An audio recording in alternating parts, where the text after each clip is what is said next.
If you have high blood pressure, you are aware of the necessity to avoid salt. And if you are knowledgeable of history, you know that the spice trade was one of the largest contributors to the growth of international trade. Predating written language, salt has always been valuable to make food taste better and to preserve food through drying.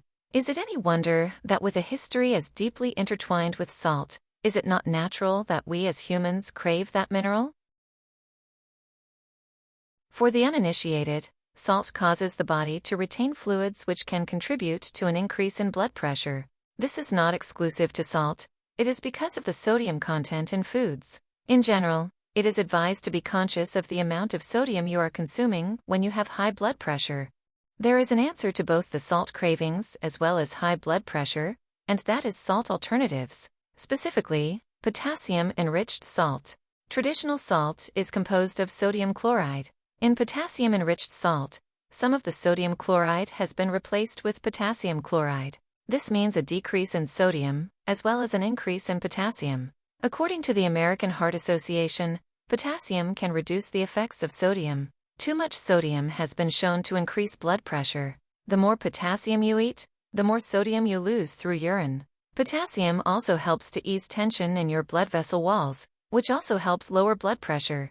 In a study conducted in China, just under 21,000 senior patients were told to use the potassium salt substitute. They concluded that risk of adverse cardiovascular events was lower in the group that used the salt substitute. Researchers shared that the study's results supported the belief that salt substitution could decrease the prevalence of stroke, cardiovascular fatalities, and vascular events.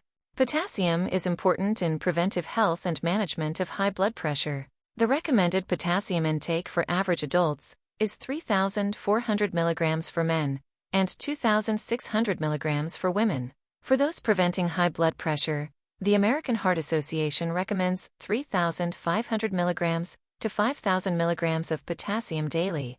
Outside of a potassium-enriched salt substitute, you can get potassium from apricots, avocados, bananas, potatoes, spinach, squash, watermelon, and fish.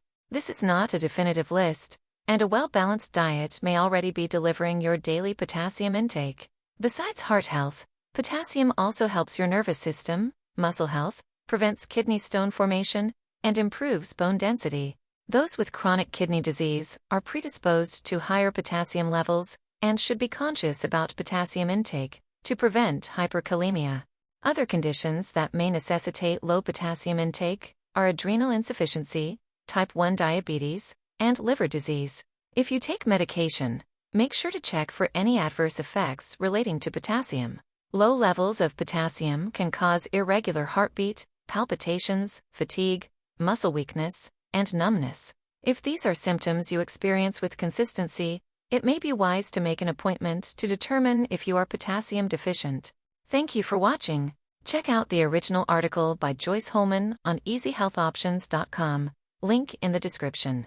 If you liked this video, click the like button.